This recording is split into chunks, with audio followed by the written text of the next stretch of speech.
Notre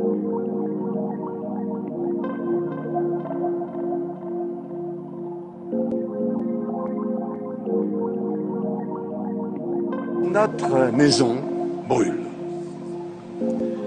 Et nous regardons ailleurs. Bienvenue dans Présage, le podcast qui questionne l'état de notre monde, les risques d'effondrement de notre civilisation industrielle et les façons de se préparer à vivre différemment. Je suis Alexia Soyeux et aujourd'hui je reçois Arthur Keller. Arthur Keller est ingénieur en aérospatiale de formation. Il est aujourd'hui consultant et conférencier sur les questions d'énergie, de climat et de transition écologique. Déjà, l'effondrement, tel qu'on en entend parler aujourd'hui beaucoup, c'est pas un événement, c'est un processus qui est protéiforme et c'est un processus qui est déjà enclenché. Il a notamment été le coordinateur de la commission environnement au parti Nouvelle Donne et il est membre du conseil d'administration de l'association Adrastia qui travaille sur l'anticipation du déclin de la civilisation thermo-industrielle. Arthur est également auteur et scénariste et explore comment le storytelling peut être un outil de pédagogie et de mobilisation autour du sujet de la vulnérabilité de nos sociétés ainsi que des stratégies de résilience. Je pense pas qu'aujourd'hui, il soit possible de changer ce monde suffisamment pour aller vers une résilience collective. Ça ne veut pas dire qu'il ne faut pas le faire, hein. Par contre, il faut construire un autre monde en parallèle. Nous avons parlé de la question des limites de nos sociétés, de certaines de leurs causes, dont le dogme de l'économie de croissance et des biais explicatifs de l'inaction. Nous avons aussi parlé de ce qu'il est possible de faire pour limiter la hauteur de la chute, de l'importance de construire un nouveau monde et de son projet de série télé sur la thématique de l'effondrement et de la résilience. Arthur Keller, bonjour. Bonjour. Tu es ingénieur en astronautique de formation. Tu es consultant et conférencier sur les sujets de l'énergie et du climat, de la transition écologique et des stratégies vers la résilience.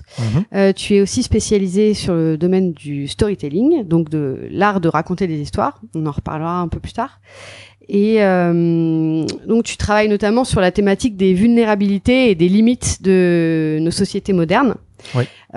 Pour commencer, est-ce que tu peux peut-être déjà parler de qu'est-ce que sont ces limites et à quel point on les a déjà atteintes ou franchies? Alors effectivement, déjà, juste pour commencer, dire que la question des limites aujourd'hui, c'est à mon sens une des plus grandes lignes de faille qui existent dans cette société, que ce soit dans le débat public, dans le débat politique. Il y a une différence entre ceux qui acceptent l'existence de limites et ceux qui rejettent, plus ou moins par principe, l'existence de limites. Parce que derrière, évidemment, ça implique tout un tas de choses. Si on se dit qu'il y a des limites à ce qu'on peut faire ou à comment on peut le faire. Donc déjà, c'est la grande ligne de faille aujourd'hui, et je pense qu'il y a beaucoup de choses qui se jouent là. Il serait temps d'arrêter un petit peu une certaine mythologie de la démesure et de comprendre que la planète est finie, définitivement. Et aujourd'hui, il y a une certitude qu'on a c'est que dans les prochaines décennies, parce qu'on y est à ces limites, je vais dire pourquoi juste après, il y a une espèce de grande accélération en ce moment. La seule certitude qu'on a, c'est que l'empreinte écologique de l'humanité, c'est-à-dire l'impact que l'on a sur cette terre en tant qu'humanité, va devoir, quoi qu'on fasse, se mettre en correspondance avec la capacité de charge de la planète. Elle peut donner un certain nombre de ressources, elle peut régénérer, traiter entre guillemets un certain nombre de déchets et de pollution, et on dépasse allègrement ces limites aujourd'hui. Et on va pas pouvoir continuer à dépasser ces limites. C'est comme quelqu'un, si tu veux, qui a un revenu donné sur son compte en banque, il peut pas dépenser plus chaque mois que ce qu'il reçoit indéfiniment. Il peut le faire uniquement tant qu'il a des réserves. Il puise dans ses réserves chaque mois pour compléter ses revenus et puis maintenir son niveau de vie. Mais une fois qu'il a vidé les réserves, eh ben c'est game over. Il est obligé, d'une manière ou d'une autre, d'ajuster ses dépenses à ses revenus. C'est la même chose ici. Donc ça, c'est la seule certitude. Maintenant, comment ça va se passer, à quelle vitesse, en fonction des lieux, ce sont des questions évidemment qui se posent. Et donc on parle de limites, les limites qui impliquent des vulnérabilités des sociétés. Alors je réponds maintenant, excuse-moi, à ta question, qui est que moi j'utilise souvent une métaphore personnelle que j'appelle la métaphore des 7 sphères. On a 5 sphères naturelles et 2 sphères humaines. Sur cette planète. Les sphères naturelles sont les suivantes. Tu as la lithosphère, c'est le manteau terrestre, la croûte terrestre d'où on tire beaucoup de nos ressources minières, énergétiques. Et pour aller très vite, aujourd'hui, on atteint déjà certaines limites. en ce qu'on est capable de sortir de cette croûte terrestre. La deuxième dimension, c'est l'hydrosphère, c'est l'ensemble des eaux de la planète, que ce soit les océans, les mers, que ce soit les ruisseaux, les rivières, les lacs, ou que ce soit les aquifères, les nappes phréatiques. Et toutes les dimensions de l'hydrosphère aujourd'hui sont dans un sale état. C'est de la pollution, c'est des zones mortes qui apparaissent, donc avec une anoxie, un manque d'oxygène qui fait que la vie est impossible. C'est le niveau des océans qui monte. On a des effondrements d'écosystèmes à l'intérieur de ces endroits-là. Bon, bref, en tout cas, l'hydrosphère est en sale état. La troisième partie, c'est la cryosphère, c'est l'ensemble des glaces. Et bon, pour faire simple, ça fond. Voilà, je vais faire un raccourci très très simple pour dire que la cryosphère est pas en très bon état. Il y a l'atmosphère, la quatrième partie. Donc ça également, je vais faire une synthèse en disant que d'une part il y a des pollutions et d'autre part il y a un changement, un dérèglement climatique qui ne touche pas que l'atmosphère, mais enfin bon, on voit bien le rapport avec l'atmosphère, qui donc elle aussi est en train d'être modifiée profondément. Et la cinquième partie des sphères naturelles, c'est la biosphère, c'est-à-dire l'ensemble du vivant. Et là, on a donc une érosion de la biodiversité qui est terrible et des écosystèmes qui s'effondrent ça et là. Et donc c'est très préoccupant. Donc voilà, les 5 dimensions du monde naturel sont en état observé, compris dans une certaine mesure, d'effondrement ou de pré-effondrement. Et là-dessus, on a construit des choses humaines. L'anthroposphère, qui est l'ensemble des activités humaines, tout compris, et la technosphère, qui est l'ensemble des productions humaines. C'est aussi bien les bâtiments que les objets, que les pollutions générées. Et donc, on voit au niveau de la technosphère qu'il y a une explosion de la quantité de choses que l'on produit, qu'on fabrique et qu'on jette en bout de course, parce qu'on a des sociétés qui sont linéaires, qui sont pas cycliques. Et donc penser que l'anthroposphère, c'est-à-dire nos sociétés en fait, qui font partie de l'anthroposphère, peuvent rester opérationnelles, peuvent continuer à survivre dans de bonnes conditions, alors que le monde sur lequel elle est construite est en train de se casser la gueule, c'est un rêve, ça n'arrivera pas. Donc voilà un petit peu les limites auxquelles on est confronté. C'est maintenant. Certains appellent ça l'anthropocène, certains appellent ça la grande accélération, c'est-à-dire une augmentation exponentielle du nombre de flux de ce qu'on utilise, de ce qu'on brûle et de ce qu'on jette. Donc c'est maintenant. Bon, partant de ce constat, on voit que c'est donc illusoire de penser qu'on peut continuer de cette façon-là. Pourtant, aujourd'hui, on voit que nos sociétés, elles sont globalement gouvernées par des théories économiques qui prennent pour hypothèse qu'on est dans un monde infini et du point de vue des ressources et il leur faut absolument de la croissance. Ça paraît en fait, moi, ça me paraît vraiment fou de voir qu'on en est encore là. Comment t'expliques, qu'on prenne toujours pas en compte la limitation des ressources, notamment dans la partie économique, quoi.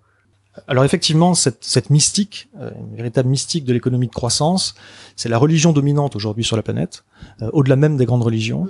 Ça tient sur absolument rien, si ce n'est des dogmes qui ont été progressivement instillés dans la pensée économiste dès on va dire le 19e siècle, mais ça fait à peu près 200 ans.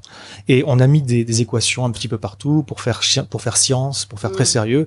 Mais la réalité, c'est que quand on essaie de démontrer des choses en mathématiques, dès qu'on fait des équations, il y a toujours des hypothèses de départ. Et dans ces hypothèses de départ que beaucoup de gens aujourd'hui ont oubliées, il y a effectivement certains prérequis ou certaines choses qu'on va tacitement considérer comme admises, qui sont absurdes. Et l'infinitude du monde en fait partie. Voilà, ça fait partie en fait de plein d'autres choses. C'est-à-dire que aujourd'hui on a c'est une véritable supercherie, faut bien le dire. Ce qu'on appelle l'école néoclassique en économie, qui est l'école dominante aujourd'hui dans toutes nos institutions, dans tous nos dirigeants, que ce soit politique ou économique. C'est un logiciel, si tu veux, qui est complètement inadapté à un monde infini, parce que ça sous-entend qu'il y aura un équilibre des marchés.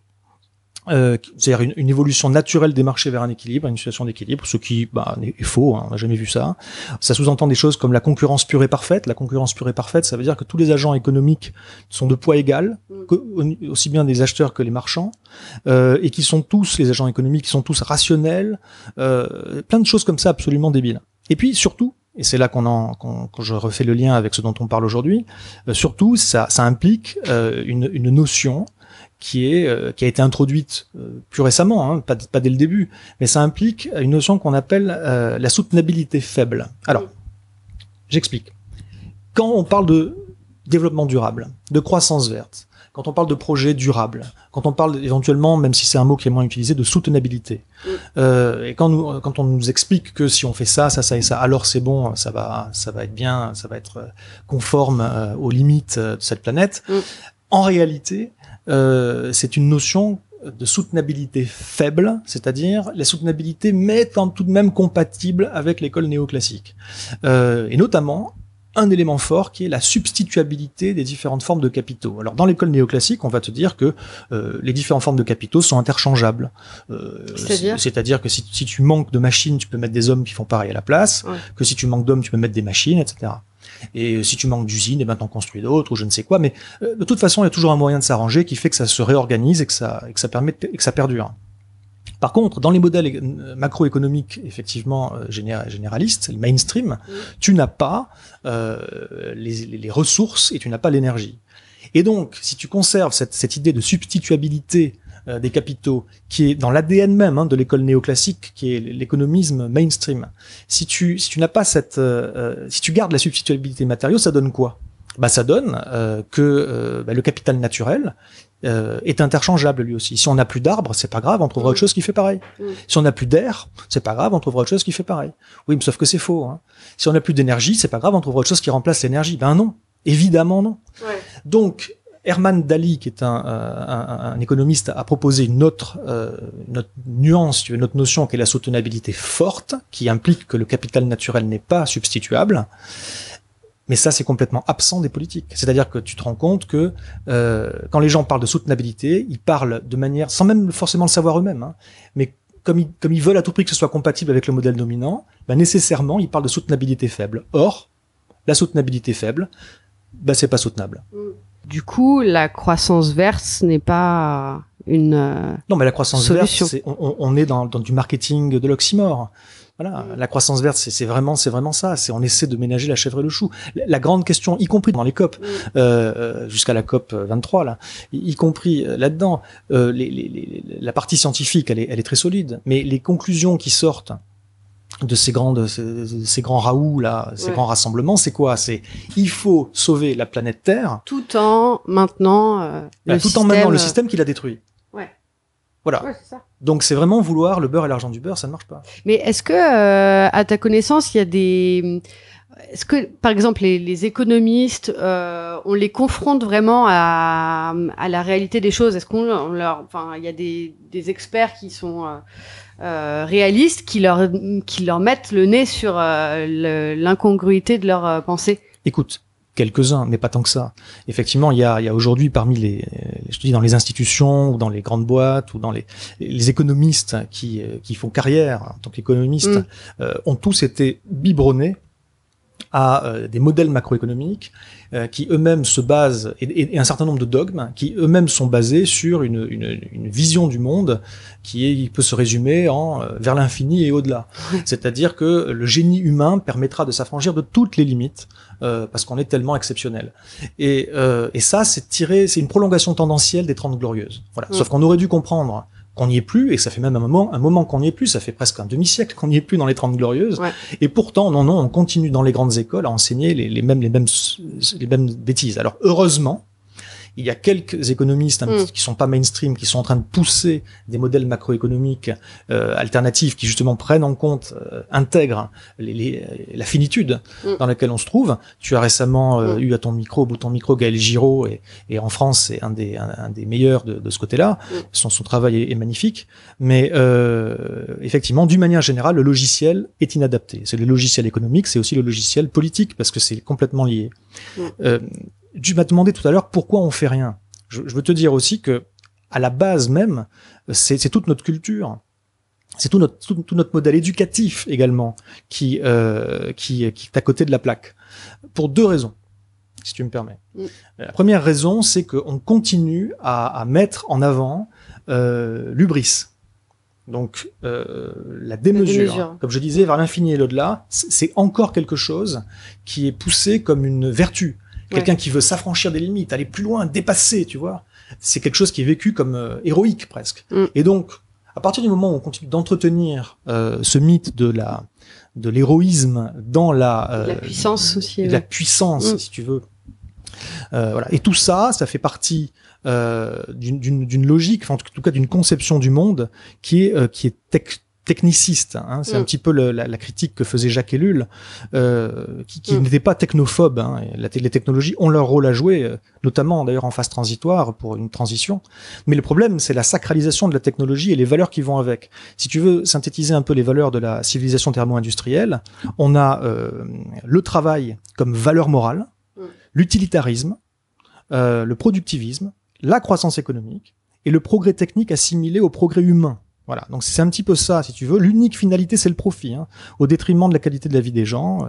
Et c'est bien ça la source de notre aliénation. Donc ça, il y a vraiment un problème culturel profond. Et la deuxième chose qui se gérerait, en théorie et idéalement, dès l'école, c'est la manière dont on aborde les problèmes. On est dans du problem solving, dans de la résolution de problèmes. On traite les choses en silos. On découpe en disciplines. On a des experts dans des silos, il y en a certains qui disent que c'est une pensée en tuyau d'orgue, et chacun dans sa cour, et on passe totalement à côté de la dimension systémique de la problématique. On passe complètement à côté de ça. Pour finir, je vais te donner un exemple. Récemment, le nouvel article 34 de la Constitution, je sais pas si tu as vu, on a intégré dans l'article 34 de la Constitution française le climat. Bon, bah, c'est un double problème. Premier problème, 34 déjà. Qui est l'article 34, voilà, ça aurait dû être à l'article 1, où il y avait la place pour ça. Deuxième problème, c'est qu'on ne parle que du climat. Et là encore, on passe complètement à côté de la dynamique et de la problématique dans sa dimension systémique. Le climat, typiquement, c'est pas un problème. Comme d'ailleurs la quasi-totalité des problèmes, entre guillemets, dont on nous parle et auxquels on essaie de trouver des solutions, ne sont pas des problèmes, ce sont des symptômes. Symptômes d'un problème plus profond, sous-jacent, qui est structurel, et qui demanderait, si on voulait vraiment s'y attaquer, plutôt que de mettre des rustines ça et là, qui demanderait de repenser le système complètement. Et comme on n'a pas envie de le faire, donc on fait du solutionnisme. Et on est vraiment dans cette dialectique du solutionnisme qui n'amène à rien. Et ça, c'est culturel. Voilà. Mais c'est justement c'est quand on prend conscience que il y a pas plein de problèmes les uns à côté des autres, mais qui sont tous connectés, qu'on se prend un choc aussi. Bien sûr. On voit que beaucoup de limites sont en train d'être franchies ou pas loin. Quelles peuvent être les conséquences de ça? Comment toi t'imagines que les choses puissent se passer? Non, il y a pas vraiment une réponse à cette question parce que les choses se passeront de manière extrêmement différente selon des modalités et de temporalité qui n'ont rien à voir en fonction des lieux. Donc il y a pas un effondrement, il y aura une multitude de déclins ou d'effondrements selon les endroits. Il y aura peut-être des endroits qui réussiront pendant un certain temps du moins à éviter même l'effondrement. Et il faut faire attention à ce mot d'effondrement qui est extrêmement anxiogène. Bon, moi je dis qu'il y a une haute probabilité d'un déclin et qu'il y a une plausibilité d'un effondrement. Et j'ai envie de te dire que vu les enjeux, rien que la plausibilité devrait nous suffire. Hein. On devrait se préparer et mettre à bord des canaux de sauvetage juste au cas où. Le truc, c'est que déjà l'effondrement, tel qu'on en entend parler aujourd'hui beaucoup, c'est pas un événement. C'est pas un événement futur non plus. C'est un processus qui est une protéiforme, qui va prendre des formes, des facettes extrêmement différentes selon les endroits, et c'est un processus qui est déjà enclenché. Et depuis longtemps, depuis 20-30 ans. Il faut pas tout ramener, parce qu'il y a déjà des effondrements qui sont observables dans certains pays. Il faut pas tout ramener non plus à des questions de limites écologiques, mais souvent il y a une dimension écologique dans les crises graves et les effondrements que l'on voit. Ça et là. Quand je dis écologique, c'est aussi bien des effondrements écosystémiques, si tu veux, que des histoires de ressources, des histoires de disponibilité de ressources ou d'énergie. Il y a un peu partout sur Terre, tu me dis comment ça va se passer. Moi, tout ce que je peux te dire, c'est qu'il y a un peu partout sur Terre des problèmes. C'est rare les endroits où il n'y a pas de problème. Et que à chaque endroit, dans les décennies qui viennent, la descente, ça va être une descente matérielle et énergétique essentiellement. Cette descente-là, elle va prendre une géométrie différente. Et les tensions, si tu veux, et les conflits qui vont émerger vont se cristalliser le long des lignes de faille préexistantes. Si à cet endroit-là, tu as un problème communautaire, ben c'est là que ça va péter. Si à cet autre endroit là-bas, tu as des problèmes religieux, où ça va péter. À cet endroit-là, tu as des problèmes économiques / culturels, ça va péter. À cet endroit-là, c'est-à-dire qu'à chaque endroit, vraiment, ça va prendre la coloration des problématiques locales préexistantes. C'est pour ça aussi que ça va être extrêmement difficile, voire impossible pour la plupart des analystes, d'arriver à trouver le dénominateur commun de toutes ces choses-là, car toutes les crises vont sembler différentes. Voilà. Mais en tout cas, ce qui est certain, c'est qu'il y a des dynamiques de déclin qui sont enclenchées et qu'il faut derrière, évidemment, penser résilience et adaptativité, si tu veux. Bon, ben, on va en parler après, j'imagine. Pourquoi est-ce qu'on n'agit pas radicalement? Pourquoi est-ce qu'il y a, enfin, évidemment, il y a des blocages au niveau politique. Enfin, là, je pense encore il y a quelques jours à la loi alimentation qui n'a vraiment pas fait avancer les choses. Pourquoi est-ce qu'on en est toujours à autant d'inaction, de déni? Pourquoi est-ce qu'on réagit pas? Bon, déjà, alors déjà une chose, tu me dis pourquoi est-ce qu'on n'agit pas? La première chose à te dire, c'est qu'il n'y a pas de on. On n'existe pas. Bonne réponse. Voilà. Donc il y a très peu d'intelligence collective. Il n'y a pas du tout de conscience collective et donc impossible, absolument impossible aujourd'hui avec la complexité du monde et les rapports de force qui existent, d'agir de façon concertée, connectée, coordonnée, cohérente, tous ensemble. Et on n'existe pas. Donc c'est le premier problème. Et il est, tu t'en rends bien compte déjà, de taille. Et après, il y a d'autres choses que je t'ai déjà dites, je vais pas répéter. Le système éducatif, notre culture, le découpage en silos disciplinaires, tout ça, ça fait partie des problèmes. Aujourd'hui, on ne sait pas poser les bonnes questions. Quand on ne sait plus le faire, on n'a plus l'habitude de ça. C'est-à-dire que on est très fort pour résoudre des problèmes qui sont bornés, qui sont identifiés, caractérisés, des petits problèmes séparés les uns des autres. On n'y arrive pas souvent, on ne sait pas résoudre tous les problèmes, faut pas non plus se la raconter. Pour autant, c'est vrai que l'homme est assez fort pour ça. Et ça relève du comment. Comment on fait? Par contre, on a oublié de poser deux questions, qui sont pourquoi et pourquoi. J'explique. Pourquoi, c'est-à-dire la cause, d'où ça vient, pourquoi on en est arrivé là à se poser ces questions-là et on se réintègre dans une logique un peu plus vaste, historique, de comment on en est arrivé là et les directions qu'il faudrait prendre. Et puis ensuite, l'autre question, c'est pourquoi? Dans quel but? Il faudrait un petit peu se reposer les questions de la finalité du monde dans lequel on vit. On le fait pas, ça. C'est des conversations philosophiques. Évidemment, les gens, si tu veux, la philosophie, ça les dépasse un peu. C'est pas qu'ils ont pas les capacités, c'est juste qu'ils s'en foutent. Ils sont dans le ronron d'un monde qui, encore à ce stade, leur paraît viable et enviable. Ils se trompent parce que c'est moribond. Mais donc voilà. Donc il y a ce problème. Je vais te faire une petite métaphore que j'utilise parfois lorsque je donne des conférences. C'est la métaphore de l'immeuble. On vit tous dans un immeuble. Quand je dis tous, c'est l'humanité. Ça fait un peu tour de Babel, si tu veux, sauf qu'on parle pas les mêmes langues. On vit tous dans un grand immeuble, et l'intégralité aujourd'hui des sujets publics, des sujets politiques, tout ce qu'on voit dans les médias, ça relève de comment on vit ensemble dans cet immeuble. Voilà. Donc il y a des gens qui s'occupent de choses fondamentales, véritablement, de la distribution des ressources dans l'immeuble, de qui fait quoi dans l'immeuble, les relations entre les gens d'une pièce à l'autre ou d'un étage à l'autre, etc. Il y a des gens qui s'occupent de choses qu'on pourrait dire moins importantes, comme c'est quoi la couleur du papier peint ou qu'est-ce qu'on va manger ce soir. Mais en tout cas, tout le monde a un rôle à jouer dans cette grande maison où on vit ensemble. Et le souci, c'est comme je te dis, on ne sait plus poser les bonnes questions. Les bonnes questions, c'est les mecs, les emmerdeurs qui te disent « Oh, au fait, les gars, c'est quoi ces craquelures dans le mur, là ?» Bon, tout le monde s'en fout de la petite craquelure. Si on sortait un instant de cet immeuble et qu'on allait regarder les fondations, on verrait qu'elles sont en train de s'effriter et que l'immeuble va se casser la gueule. Et que l'intégralité, donc des sujets aussi importants, aussi cruciaux soient-ils, parce que je dis pas que c'est pas important, comment on vit ensemble sur Terre, c'est très important. Mais pour autant, l'intégralité de ces sujets, si on se préoccupe pas de la stabilité de l'édifice, c'est littéralement dérisoire. Dérisoire. Donc voilà, on passe à côté de tout ça.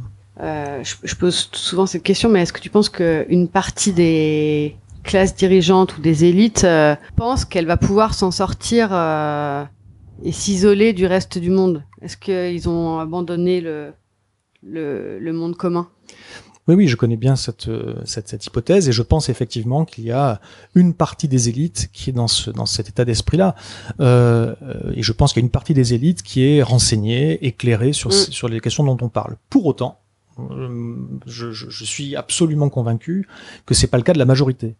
Je pense que la majorité des élites, quand elles vont s'acheter des bunkers ou quand elles vont s'acheter des terrains à l'autre bout du monde pour être un peu plus résilientes elles-mêmes, c'est pas juste parce qu'elles pensent que le monde va s'effondrer, c'est parce qu'elles regardent surtout la question des inégalités. Et elles savent que les inégalités sont telles qu'il risque d'y avoir une forme de révolution et qu'on risque de venir leur couper la tête un jour avec des fourches. En général, c'est pas avec les fourches qu'on coupe les têtes, mais tu as compris la métaphore. En tout cas, l'idée, c'était que je pense que c'est surtout ça qui fait peur à la plupart. Et je pense pas qu'on nous cache tout. Voilà. Le côté ils savent, mais ils nous disent rien. Bon. S'ils savaient, il est bien possible qu'ils ne nous disent rien. Parce que ça serait peut-être pas dans leur intérêt, et bon. Pour autant, le fait qu'ils ne nous disent rien n'est en aucun cas une preuve qu'ils savent. Je suis absolument convaincu qu'ils sont tous dans nos élites dirigeantes, ils sont tous baignés dans des dogmes et des idéologies économiques et politiques qui font qu'ils n'ont absolument pas compris la nature systémique de la problématique, qu'ils n'ont absolument pas compris les limites et qu'ils n'acceptent pas. Tu sais, plus tu vas haut dans l'échiquier social, c'est-à-dire des gens qui ont réussi une carrière, moins c'est possible de parler de limites. Ce sont des gens qui, ayant réussi eux-mêmes, refusent qu'on leur dise que ceci ou cela n'est pas possible. Et donc ça, c'est inaudible à leurs yeux, par principe, j'ai envie de te dire. Donc voilà, je pense qu'ils n'y savent rien. Ils n'en savent rien. Et les gens qui connaissent, c'est pas trop mon cas, les gens qui connaissent vraiment les politiques, comme des gens justement comme j'en parlais tout à l'heure, Gaël Giraud, j'en avais discuté une fois avec lui, mais aussi Jean-Marc Jancovici, Yves Cochet, j'avais parlé aussi une fois avec Olivier de Scuter de ces choses-là. Eux ont tous eu pour moi le même son de cloche. Ils ont dit non, ils comprennent rien, mais personne quoi. Il y en a quasiment aucun qui sait la mesure de. Ouais, aucun. On parle des grands dirigeants. Je parle pas des élus locaux, c'est autre chose. Au niveau élu local, c'est vraiment différent. Mais les grands dirigeants, ouais, et les patrons des grandes institutions, c'est pareil. Ils connaissent strictement rien. Dans les ministères, pareil. Il y a peut-être quelques personnes ça et là, mais globalement, l'institution est sourde à ces questions-là. Et une précise, un dernier truc, c'est pas parce qu'ils savent pas que c'est moins grave. Moi, je les excuse pas de pas savoir. Aujourd'hui, ne pas savoir ce dont on parle, c'est une ignorance qui est pas innocente, hein. C'est une ignorance qui est active. C'est un choix de pas savoir aujourd'hui. Et c'est inexcusable. Qu'est-ce qu'on pourrait faire, du coup, pour limiter la hauteur de la chute? Qu'est-ce qui est encore possible de faire? Eh ben, de la même manière que la problématique est systémique, la réponse ne peut être que systémique.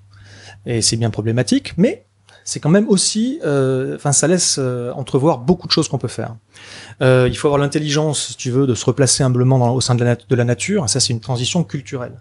Donc, pour faire une transition culturelle, on a besoin de gens qui promeuvent de nouvelles valeurs dans les médias, des artistes, des porte-paroles, des gens qui représentent des communautés. Doivent changer de discours en réalité. Ils doivent comprendre qu'il y a une obsolescence des visions, des discours, des idéaux qu'on nous a mis dans la tête, qui étaient adaptés à un monde sans limite, que l'on croyait sans limite, mais qui ne sont plus adaptés aujourd'hui. Et que continuer à entretenir ces mythes du futur, ou en tout cas des avenirs possibles, eh ben c'est mentir. Ou se mentir. Mais en tout cas, ce n'est pas profondément honnête. Donc, il faut changer tout cela. Il faut repenser l'éducation. Je pense que c'est vraiment bien de réorienter au niveau de l'éducation. Et là, quand je dis l'éducation, je parle pas que d'école. Hein. Je parle des parents avec leurs enfants chez eux. De réorienter vers la sensibilisation à la nature, vers tout ce qui est régénération et revitalisation. Et je pense typiquement que la permaculture, qui est c'est pas la solution à tout, mais c'est une super boîte à outils. Beaucoup de gens devraient se mettre un petit peu à en faire. Je pense que ça devrait être obligatoire pour les gamins, non pas juste parce que il faut que tout le monde sache faire pousser des tomates. C'est plus, ça va au-delà de ça. Non seulement c'est une boîte à outils intellectuelle de ce que l'on peut faire, comment se préparer et comment s'adapter, c'est une source d'émerveillement incroyable et ça dégage un sentiment de fierté. Quand des élèves, par exemple, si tu amènes des élèves d'une petite classe sur un terrain vague tout pourri, d'accord, et puis tu leur dis, on va replanter des choses. Je suis pas sûr que ça plaise à tout le monde, tu vois, de mettre les bottes dans la boue, dans le machin, c'est un peu morne. Je pense que c'est pas forcément très le premier contact n'est pas forcément le bon. Et puis tu les ramènes sur place 3 mois plus tard ou 6 mois plus tard. Tu vois que tout a poussé. Et puis ensuite, un an après. Et puis ensuite, s'ils quittent l'école, c'est pas grave. Tu gardes la liste, la mailing list, si tu veux, de tous ceux qui ont voulu, puis tu leur envoies des photos régulières de comment l'endroit évolue. Ben, je peux te dire que quand ils vont voir qu'en quelques mois, en quelques années, ce lieu dégueulasse, il est hyper beau, ça va déclencher un émerveillement et un sentiment de fierté. Donc ça, c'est des choses qu'il faut vraiment implanter dans la tête des jeunes dès qu'ils sont jeunes. Et après, si tu veux, quand t'es pour les autres, pour les adultes, on va dire, il faut s'investir dans des initiatives de résilience. Donc que ce soit des monnaies locales, que ce soit, comme je disais, la permaculture, que ce soit les transition towns, les villes et territoires en transition, qui sont eux-mêmes un super moyen de bien comprendre les problématiques et de s'engager dans la fabrication d'un nouveau mode de pensée et d'un nouveau mode de faire, d'agir qui soit au-delà de la mystique de l'infinitude des ressources. Donc, villes et territoires en transition, c'est une chose. En réalité, il y a plein de choses à faire et à inventer. Et c'est ça qui est génial. C'est-à-dire que aujourd'hui, on a la possibilité de réinventer tout, en commençant par notre rapport à ce qui nous entoure. Et quand je dis ce qui nous entoure, c'est quoi? C'est le rapport aux autres humains déjà. Et quand je dis les autres humains, ça va être le rapport à ceux qu'on connaît qui sont autour de nous, mais aussi le rapport à une humanité qu'on ne connaît pas, qui est à l'autre bout du monde, mais qui est liée à des problématiques et des limites comme nous. Donc il y a une communauté de destin dans une certaine mesure. Notre rapport à la nature, notre rapport aux autres créatures vivantes, ça serait un petit peu bien d'injecter un peu de respect là-dedans. Enfin, quoi. Et d'arrêter de se penser, je sais pas, surpuissant, maître de la nature. Tu sais qu'à la base, d'ailleurs, dans la Bible, il y avait écrit Dominus, et que l'homme était le dominus de la nature. Et on a retenu la notion de domination.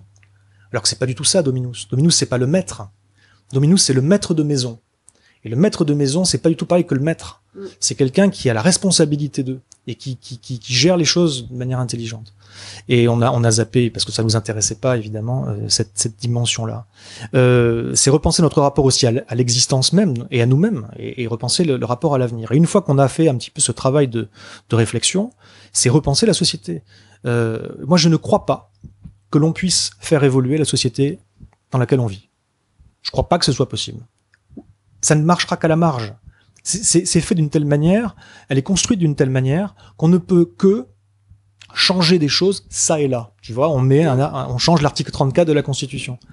Et ça va avancer de manière parcellaire et de manière désordonnée, j'ai envie de dire, avec aucune cohérence d'ensemble et à petits pas, tandis que le mal continue de se faire à grande échelle. Le rouleau compresseur de ce monde destructif et prédateur continue à tourner. Donc je pense pas qu'aujourd'hui, il soit possible de changer ce monde suffisamment pour aller vers une résilience collective. Et un monde viable et enviable, si tu veux. Ça ne veut pas dire qu'il ne faut pas le faire. Hein. Le fait de le faire envoie des signaux forts, le fait de le faire sensibilise les gens, le fait de le faire permet de gagner un peu de temps aussi, etc. Par contre, il faut construire un autre monde en parallèle. Et c'est ça qu'on doit faire. On reprend from scratch, et quand je dis un autre monde, c'est même pas un autre monde, c'est des autres mondes. Il faut que des gens à différents endroits construisent un plan B. Et au début, ça va être un petit plan B. Des choses qui relèvent peut-être du système D plus que du plan B, mais au final, il faut aller vers quelque chose qui fait envie. Et une fois de plus, tu vois, au début, tu pars d'un terrain vague, ça fait pas envie, et au bout de 2 ans, ton terrain vague, il est magnifique et ça fait envie si tu sais bien t'y prendre. Donc, progressivement, ça va faire envie, et de plus en plus envie, à de plus en plus de monde. Et aujourd'hui, ceux qui sont vraiment ancrés dans ce système dominant, et qui considèrent que les transitionneurs, si tu veux, ils sont bien gentils, mais qui voient ça d'un œil un peu lointain, je prends le pari que dans les années qui vont venir, à mesure que la situation pour le commun des citoyens va se tendre, et que ça va devenir de moins en moins drôle, et que l'avenir va se ternir, qu'il y en a de plus en plus qui vont considérer que l'alternative, là, qu'ils avaient un petit peu balayé du revers de la main dans un premier temps, mais finalement elle est pas mal, et qui vont par osmose, si tu veux, passer d'un système à l'autre. Il faut encore qu'une majorité des gens puissent recevoir de l'information correcte, et ça me paraît, vu le système médiatique dans lequel on est, ça me paraît être un frein énorme, quoi. tu mets bien entendu le doigt sur un des verrouillages du système. Il y en a de multiples natures, des verrouillages. Et le fait... Je veux pas faire dans le complotisme, oui, c'est pas mon truc. Je veux pas dire on nous manipule. Non, mais il y a une sélection de l'information. Mais il y a une sélection de l'information et qui est naturelle, qui est normale, qui est normale, qui je veux dire dans la norme. Ouais. C'est-à-dire que tu as effectivement les grands médias mainstream qui appartiennent à des familles ou des gens extrêmement puissants et riches qui ont un intérêt à avoir ces médias. C'est pas pour l'argent, hein. Tu as des hommes d'affaires, par exemple, je citerai personne, mais il suffit de regarder qui possède les grands médias français, par exemple. Tu as des hommes d'affaires qui sont extrêmement avisés sur leur choix d'investissement. Ils vont uniquement miser sur ce qui rapporte le plus. Avec des retours, si tu veux, des retours à 2 chiffres chaque année sur leur investissement. Et puis, étonnamment, ces gens-là prennent des médias, de la presse, ou des choses qui rapportent très peu, voire pas du tout. C'est pas un investissement financier, ça. C'est autre chose. Donc, ça veut pas dire qu'ils contrôlent tout ce qu'il y a dedans. La plupart des choses qui sont dedans, ils s'en foutent. Ils s'en contre-foutent. C'est pour amuser la galerie. C'est pour amuser, c'est les pains et les jeux, tu sais. Donc, il y a tout un tas de, comme je disais tout à l'heure, de débats, qui sont des débats, oui, alors on peut s'affronter entre les gens de droite, les gens de gauche, les gens de l'extrême centre et compagnie. On peut s'amuser, et là, ça occupe tout le monde. Mais les vrais débats de fond qui remettraient en question le système, ceux-là, tu les verras pas. Tu les verras à la marge, des fois, et quand ils viennent sur l'antenne, à l'antenne, souvent, c'est insidieux. Souvent, c'est pour tourner le truc en dérision.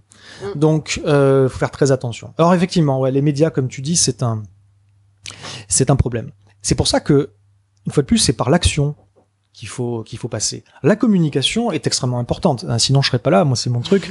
On en parlera juste après, je crois. Ouais. Mais au-delà de la communication, c'est l'action. Donc, il faut que des gens fassent des choses, s'engagent dans des transitions, même si c'est avec de petits moyens au départ, s'entourent des bonnes personnes, rencontrent, discutent. Pourquoi la communication est importante ? La communication est importante notamment parce qu'elle permet de faire avancer la conversation. Elle permet d'armer ou d'équiper les gens intellectuellement pour qu'ils puissent être meilleurs dans les arguments et dans les conversations. Du coup, quand ils se sentent un peu meilleurs, ils prennent la parole, ils osent plus intervenir, ils gagnent plus souvent les débats, si tu veux, que ce soit dans leur famille, dans leurs amis, ou dans leur réseau professionnel, ou sur les réseaux sociaux. Et ensuite, ça fait progressivement avancer la conversation publique sur le sujet. Et ça permet à la masse critique d'émerger. La masse critique, on en est encore loin, si tu veux. Pour autant, il y a quand même un fond là qui est en train de, les gens sentent bien, c'est intuitif, ils sentent bien que ça va pas pouvoir continuer comme ça très longtemps. Donc il faut les armer, ces gens-là, pour que non seulement cette masse critique émerge, mais surtout qu'elle se reconnaisse. L'important, c'est pas juste que la masse critique existe, c'est qu'elle sache qu'elle existe. Et donc, parce que typiquement, on est 3 dans une pièce, on se connaît pas, on pense tous les 3 à la même chose, mais tous les 3, on va se dire intérieurement, bon, je vais pas en parler parce que je veux pas paraître emmerdant, et donc personne ne va en parler et on ne saura jamais, si on n'en parle pas, qu'en fait on était tous d'accord. Donc l'important, c'est que les gens justement en parlent pour que on se reconnaisse et que cette masse critique se sache. Ouais. Voilà. Et donc ça, c'est pourquoi on communique. Mais derrière, effectivement, ça suffit pas. Il faut ensuite faire les choses. Et c'est au niveau local, quand les gens s'investissent dans des groupes locaux, dans des associations locales, dans des projets de transition locale, c'est ça qui va convaincre les gens. Au-delà de ce que véhiculent les médias mainstream, dont si tu veux, dont le propos va paraître de plus en plus en décalage avec le réel à mesure que ça va avancer. Et pour continuer sur l'aspect communication, sur l'ensemble de ces sujets qui sont l'ensemble de ces sujets qui est complexe, quel ton il faut aborder selon toi, et est-ce qu'il c'est un débat sur la question du pessimisme ou de l'optimisme qui revient souvent. Est-ce que c'est une question qui te paraît encore pertinente aujourd'hui, de savoir est-ce qu'il faut entraîner les gens sur un registre positif ou faire peur? Ok. C'est un grand sujet. Ouais. C'est un grand sujet. Alors justement, moi, j'ai quand même beaucoup travaillé sur ce sujet-là, et j'ai une vision qui, pour le coup, est je dirais, je me suis nourri d'un certain nombre d'études qui viennent de la psychologie sociale, et j'ai pas forcément la même approche que beaucoup des gens autour de moi qui parlent des mêmes sujets. Il y a beaucoup de gens, même là encore ça évolue, mais bon, quand même, il y a beaucoup de gens encore qui considèrent que oh là là, faut surtout pas faire peur. La peur, ça démobilise. Non, faut donner envie, faut susciter le désir.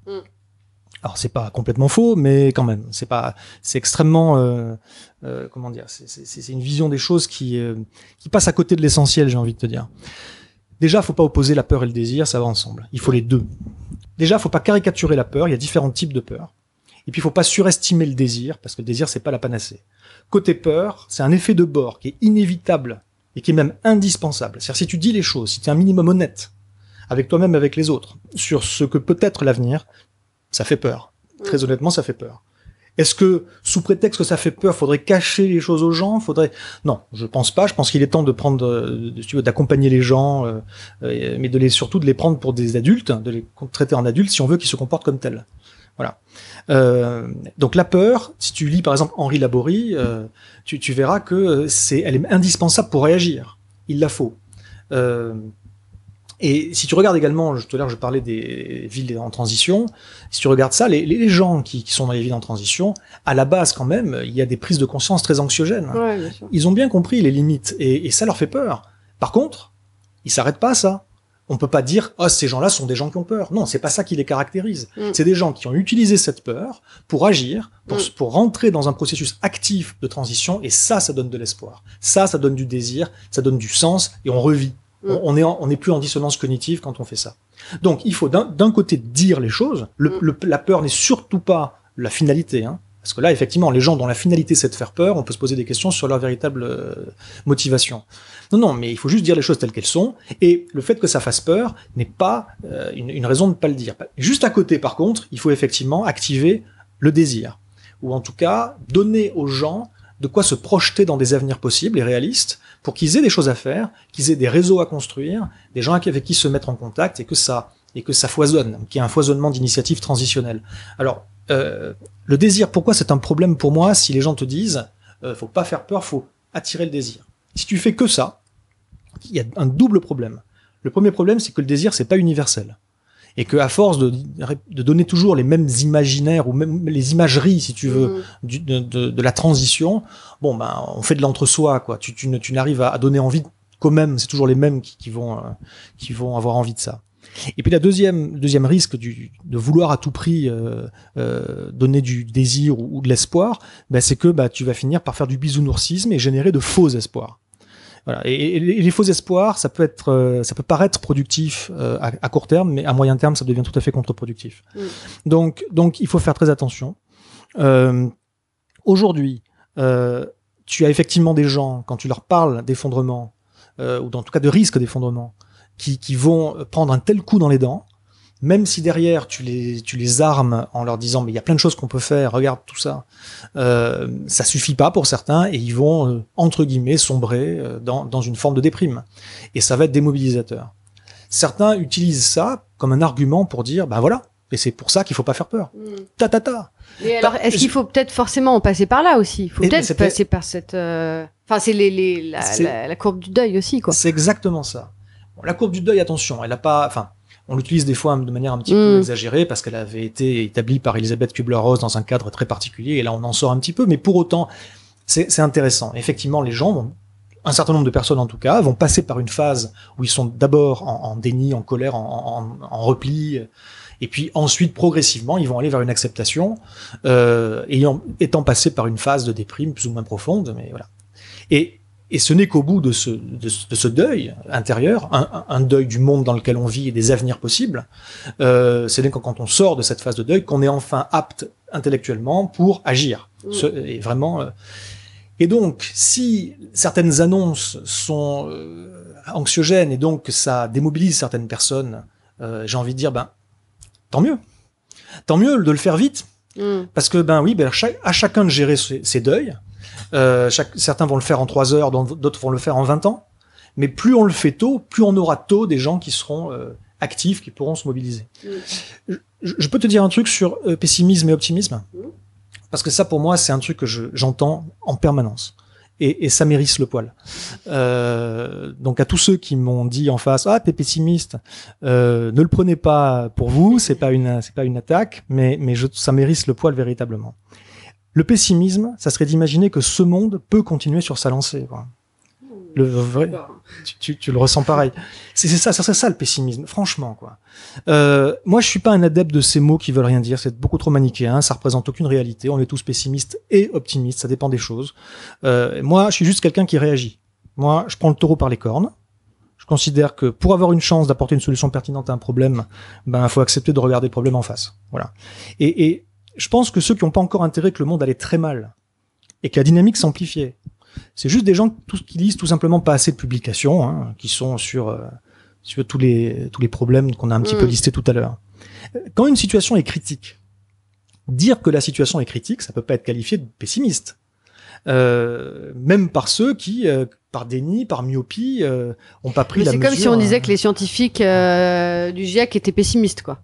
Enfin, si tu veux. Ouais. Voilà, c'est un petit peu ça. Moi, d'ailleurs, j'ai une approche qui, même si je suis pas un scientifique, j'ai une approche qui est scientifique. Ma démarche est scientifique. Moi, je raconte pas mon avis sur la question, hein.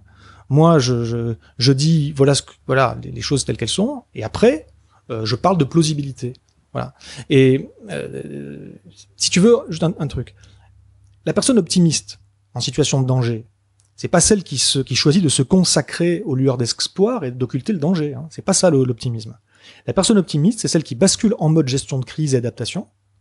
C'est la personne qui croit encore, si tu veux, dans la pertinence d'une mobilisation face au danger. C'est ça l'optimisme. Et donc moi, j'ai pas un optimisme quant à l'état de santé du monde, hein, ça serait une négation du réel. Par contre, j'ai un optimisme quant au fait qu'on peut encore mettre en place des choses qui font sens dans un tel contexte. Ça, oui. Tu as un projet de série télé qui est sur le sujet de l'effondrement. Est-ce qu'on peut en parler rapidement et surtout sans entrer trop dans le détail, mais de dire quels sont les objectifs de la série pour toi et comment t'as eu l'idée de créer ce projet? Tu l'as dit tout à l'heure en introduction, je veux pas reparler de moi plus que de raison, mais effectivement, moi j'ai un profil un peu particulier. Ce qui fait la singularité, si tu veux, et peut-être la force, je l'espère, de mon profil, c'est que j'ai à la fois la dimension scientifique et donc une connaissance assez bien caractérisée des problématiques de vulnérabilité des sociétés d'une part et de stratégie vers la résilience d'autre part. Donc j'ai ça et en parallèle, je suis effectivement un spécialiste du storytelling. J'ai été formé en écriture scénaristique. J'ai été scénariste pendant un certain temps. J'ai développé ça beaucoup. J'ai creusé en allant chercher en passant des formations ou des MOOC en ligne. J'ai creusé sur la question de la psychologie sociale, du marketing des idées, comment tu fais qu'une idée accroche, les dynamiques des mouvements sociaux, comment tu peux faire en sorte d'orienter un petit peu la manière dont les gens réagissent à certains messages. J'ai vraiment creusé ça, pas simplement par l'angle artistique, mais aussi par l'angle, là encore, un peu scientifique. Voilà. Puis à côté de ça, j'ai un pied dans le monde politique, c'est-à-dire que j'ai fabriqué, pas tout seul, mais j'ai piloté l'élaboration de programmes de transition écologique pour la France. Donc j'ai aussi énormément de propositions très concrètes à mettre en avant. Là, je peux pas te faire la liste parce qu'on n'en sortirait pas, mais il y a des choses qui sont disponibles en ligne, ça et là. Et donc ce profil très complet, si tu veux, enfin pas complet, mais très multiforme, fait que j'ai essayé de me poser la question au fil du temps. Alors maintenant, comment je peux faire usage de tout ce que j'ai d'utile dans ma formation pour essayer de changer les choses. Et il y a eu plusieurs idées de projet, mais celui qui très clairement qui est apparu à mes yeux comme le plus pertinent, c'était celui-ci, un projet de série télévisée, parce que une série télévisée, c'est le mode de narration le plus complet qui existe. Tu as vraiment le temps de développer complètement tes thématiques, tes personnages, les enjeux, les dilemmes moraux, etc. qui vont derrière. Ça, c'est très intéressant. Et de surcroît, parce que je suis un fou, quand je dis je suis un fou, c'est-à-dire je veux dire par là que j'ai un projet très ambitieux parce que j'essaie de le mettre à la hauteur du défi et qu'il faut être un peu fou aujourd'hui si on veut avoir une chance de réussir. C'est une série américaine. C'est-à-dire une série que j'écris pour la télévision, en tout cas pour des réseaux télévisuels américains. Pourquoi ? Parce que je tente le tout pour le tout, parce qu'on n'a plus de temps à perdre et que j'espère que ça va marcher de taper haut directement. Une série télévisée américaine à succès, en espérant qu'un jour la mienne en fasse partie, c'est une série américaine qui touche des dizaines et dans le meilleur des cas des centaines de millions de personnes dans le monde. Il n'y a rien qui peut égaler ça. Donc c'est la raison pour laquelle j'ai choisi ce projet. Et donc, par contre, le projet, ça tu le sais, mais ce n'est pas qu'une série télévisée. Il y a effectivement une série télévisée qui, je le dis très rapidement, raconte comment, dans un avenir très proche, puisque ça se passe entre 2025 et 2030, comment la civilisation thermo-industrielle dévisse. C'est vu à travers le prisme américain parce que ça part en cacahuète aux États-Unis, mais il y a plein d'autres endroits dans le monde où effectivement ça part aussi de travers et c'est vu à travers les prismes américains. Nous avons donc sur fond de ce qu'on peut appeler un effondrement, comment les gens mettent en place des stratégies pour s'adapter. Et certains vont réussir, d'autres vont échouer. C'est précisément ça qui fait, je pense, la force du storytelling. Ce n'est surtout pas de présenter que des visions qui font envie, comme je te disais tout à l'heure, et surtout pas non plus de présenter que des visions qui font peur. C'est le parallèle entre les deux et le contraste entre les deux qui fait que tu comprends les implications et que tu es motivé à faire certains choix plutôt que d'autres. Une métaphore aussi que j'utilise de temps en temps, c'est la métaphore du petit doigt et de la gangrène.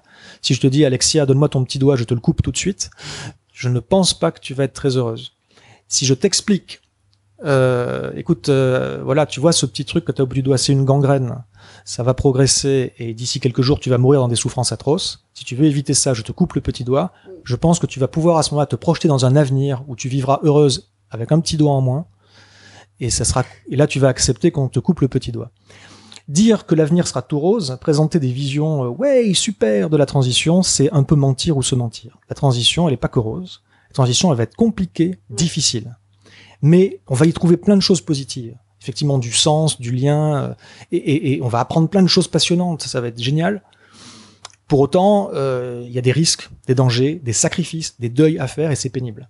Si tu dis juste aux gens, si tu présentes juste ça comme avenir, alors déjà, soit tu présentes un avenir tout rose et tu mens, et je te dis c'est contre-productif à moyen terme, soit tu présentes cet avenir dont je viens de te parler, où il y a du positif, mais aussi pas mal de négatif, et si tu fais que ça, les gens vont dire bah attends, moi je bouge pas.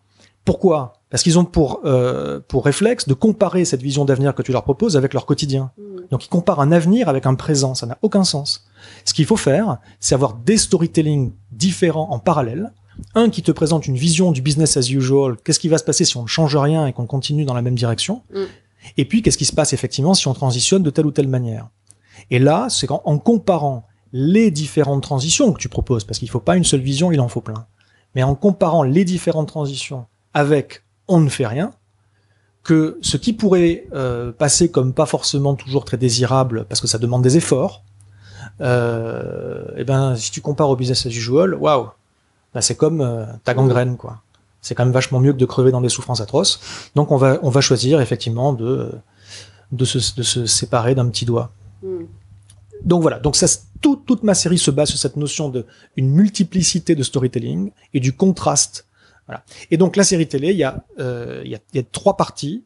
Le projet, il y a 3 parties. La première partie, c'est la série en elle-même, qui est le gros du morceau et qui est mais qui est un cheval de Troie, comme je le dis souvent. C'est-à-dire que la série télé, le but, c'est d'attirer le plus possible de monde, de toute la famille, vers l'écran, le petit écran, et sous prétexte de divertissement, de entertainment, de mettre dans la tête des gens subtilement, sans être trop donneur de leçons, ou surtout pas en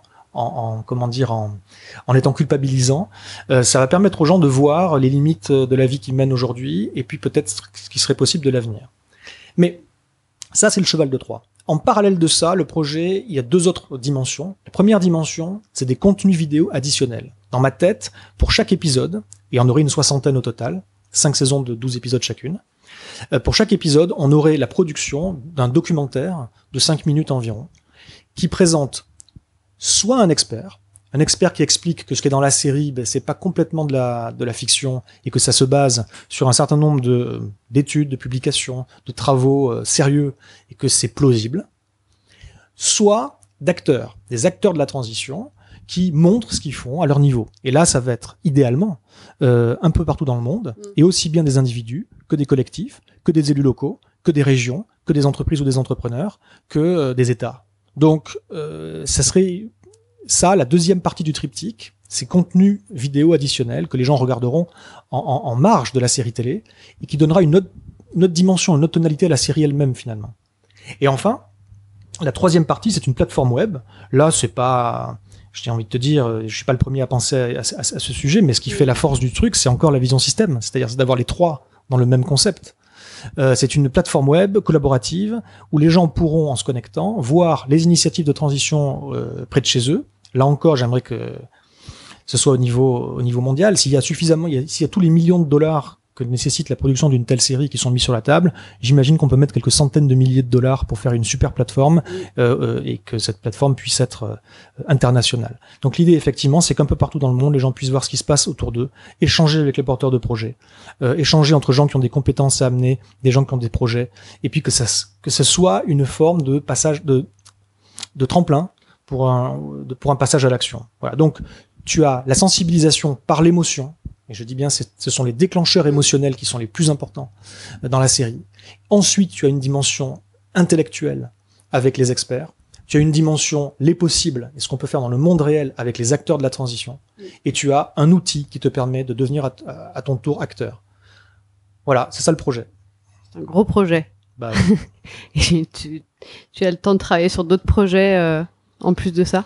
Oui, bah quand même un petit peu, même si là pour l'instant j'essaie quand même de me focaliser le plus possible sur l'écriture, parce que je peux pas non plus passer des années là-dessus. Il faut que ça se termine. D'ailleurs, faut que ça commence. Faut que moi mon travail se termine pour qu'ensuite je puisse passer à la phase de vente et que ça existe. Et j'espère donc avoir fini tout ça à la rentrée. Ça a glissé au début, j'espérais avoir fini avant l'été, et puis ça glisse. Voilà.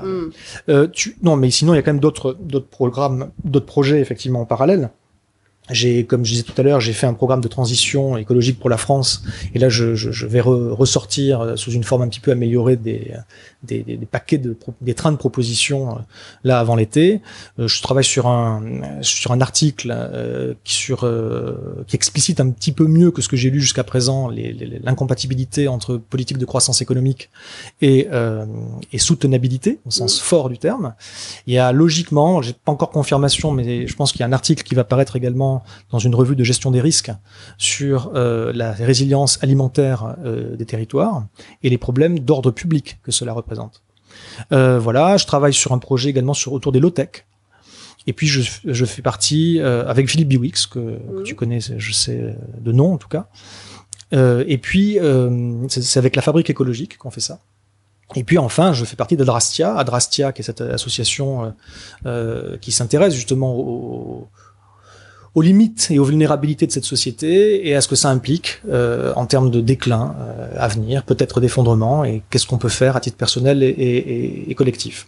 Adrastia, voilà, donc je fais partie du conseil d'administration et pour qui j'interviens comme conférencier régulièrement. Voilà. Je pose souvent la question pour amorcer la conclusion de comment est-ce qu'on peut parvenir à cultiver la joie malgré tout, malgré tout ça? Est-ce que tu as un secret? Je peux répondre pour moi. Ouais. Ah oui, c'est pour toi, hein, c'est perso. Oui, d'accord, c'est perso. Non, parce que la joie, c'est quelque chose de très personnel. Ouais, bien sûr. C'est un état d'esprit plus qu'autre chose. Et dans des situations exactement identiques, la réponse sera différente quasiment pour chaque personne. Donc j'ai pas une réponse là-dessus. Ce serait très très prétentieux de ma part. Et en ce qui me concerne, tu vas être déçu, mais la joie n'est absolument pas mon but. Donc ça veut pas dire que je suis quelqu'un de morne qui n'est jamais joyeux, mais ce qui m'apporte de la joie, ça va être autre chose. On est au-delà de ces questions dont on parle aujourd'hui. Ce qui m'apporte la joie aujourd'hui de plus en plus, c'est des choses extrêmement simples. Je dois avouer que j'ai ma sophistication qui a baissé au fil des ans. D'ailleurs, autrefois, je m'entourais de gens parce que je les trouvais brillants ou très cultivés, puis j'aimais beaucoup discuter avec eux parce que j'apprenais plein de choses. Aujourd'hui, c'est pas ça. Aujourd'hui, je m'entoure de gens qui ont une éthique personnelle et qui ont des bonnes valeurs. Voilà, c'est surtout ça qui m'intéresse. Donc c'est beaucoup plus simple. Et moi, la joie, je la tire de là. Je la tire de quand je fais des rencontres où je vois des gens qui sont vraiment bien, quand je vois des des choses qui avancent, des choses finalement parfois assez dérisoires, mais pourtant symboliquement très fortes. Que ce soit dans le domaine dont on parle là, dans le domaine écologique au sens large, sur la question également de la condition animale, dont je pense qu'elle est aujourd'hui un grand sujet fondamental, philosophique, qui est complètement absent. C'est même décrié, c'est même raillé d'une manière qui est avec une belle vacuité d'âme, j'ai envie de dire, une superficialité terrible. Et ça participe d'ailleurs, cette lacune de prise en compte et de respect pour le reste de ce qui vit, ça participe de cette mordorisation du monde. On transforme le monde en Mordor, là, c'est ça que je veux dire. C'est vraiment bon. Donc pour moi, il faut effectivement revoir beaucoup de choses au niveau culturel. Il faut revoir le système électoral aussi, qui n'est pas apte à produire aujourd'hui des leaders qui sont les leaders qu'il faut pour ce monde en atteinte de limites. C'est juste, ça permet juste de mettre sur un trône ceux qui sont les meilleurs pour l'accession au trône. Et c'est ceux qui mentent ou qui promettent le plus et le mieux et qui ont le plus d'appui, etc. Enfin bon, bref, tout le système est à changer. Donc moi, ce que je vois, c'est dès que ça avance sur ces sujets-là, qui sont des sujets de fond vraiment, des sujets à minima moraux, philosophiques, culturels, parfois anthropologiques même. Quand ça avance un tout petit peu, je suis heureux. Et puis surtout, effectivement, je terminerai moi là-dessus, il faut se responsabiliser et il faut se focaliser sur ce qu'on peut faire. Et comme je disais tout à l'heure, on peut faire tellement de choses. Alors ça fait peut-être un peu peur parce que ça donne le vertige, mais mince quoi, on a devant nous la possibilité inouïe de construire une nouvelle civilisation. Rien de moins que ça, et même des nouvelles civilisations, parce que comme je disais, il faut un foisonnement, faut des choses différentes, mais qui intègrent enfin des questions de limites et qui replacent un petit peu l'homme dans son milieu naturel, plutôt que de continuer à se penser au-dessus de tout et en droit d'exploiter, de soumettre tout le reste sous prétexte que ça nous apporterait un petit plus, soi-disant. Enfin bon, bref. Donc, on a tout à réinventer. Il y a énormément de choses qui existent. Déjà, Transition Towns, vous regardez transition, enfin, il y a quelques mots-clés sur Facebook, sur Facebook, oui, si vous voulez, mais sur Google, j'allais dire, ou sur Ecosia, d'ailleurs, ou sur d'autres browsers que Google. Vous allez chercher avec quelques mots-clés comme transition, résilience, adaptation, initiative, ce que vous voulez. Enfin, franchement, il y a tellement de choses à faire. Allez-y, quoi. Tous sur le pont, parce que c'est maintenant qu'il faut le faire, et ça ne peut venir que de nous. Ça ne peut venir que de nous. Ça ne viendra pas des élites, ou alors ça viendra très tard, une fois que justement nous aurons déjà engagé un mouvement tel que les dirigeants pourront plus faire autrement que de prendre ça en question. Donc, il faut innover de plein de manières différentes. Alors moi, je voudrais juste envoyer un petit message, si tu veux, aux gens, de manière générale. Pour les citoyens, y aller, c'est-à-dire faire le pas, c'est déjà éliminer un certain nombre de dissonances cognitives qui nous rongent de l'intérieur à petit feu et qui font qu'on n'est pas heureux. Et y aller, même si c'est pas parfait, même si c'est dans un premier temps, voyez, tu sais, du essai-erreur, tu t'essayes, tu reviens un peu en arrière, tu t'es gouré, machin. Bon, bref, tu rencontres des gens formidables, tu tâtonnes un petit peu peut-être, mais ça redonne du sens, ça reconnecte à l'essentiel, c'est vecteur de fierté. On apprend plein de choses. Pour les entrepreneurs, j'ai un message aussi. Putain, mais réveillez-vous, quoi. Réveillez-vous, regardez ce qui se passe, ne serait-ce que dans les écoles d'ingénieurs. Là, de plus en plus, il y a des ingénieurs qui savent plus quoi faire. C'est des jeunes qui s'éveillent aux limites et qui se disent, le marché du travail n'a rien à me proposer. Qui se disent, mon école ne m'a pas formé sur le plus important. Et réveillez-vous au niveau des écoles. Alors, si c'est pas directement dans les cursus, ça peut passer par les juniors entreprises, par les BDE, faites quelque chose, créez des choses. Et pour les entrepreneurs, mais recrutez des jeunes qui en veulent, soyez en avance sur la courbe, c'est-à-dire sentez le sens de l'histoire et allez-y, quoi. Proposez autre chose, sortez des paradigmes, créez de nouveaux modèles d'affaires qui ne renforcent pas le modèle de croissance, fût-elle verte, qu'on a actuellement. Un message pour les investisseurs, très simple, qui est de dire que aujourd'hui, si vous voulez vraiment un investissement sur l'avenir qui a un sens quelconque au niveau investissement, au niveau financier, c'est la transition vers la résilience que le seul investissement viable. Sinon, vous allez perdre vos billes, donc c'est absurde. Et enfin, un message pour les élus et les dirigeants politiques. Vous ne maîtrisez pas tout. Vous ne pourrez jamais tout maîtriser. Faut arrêter.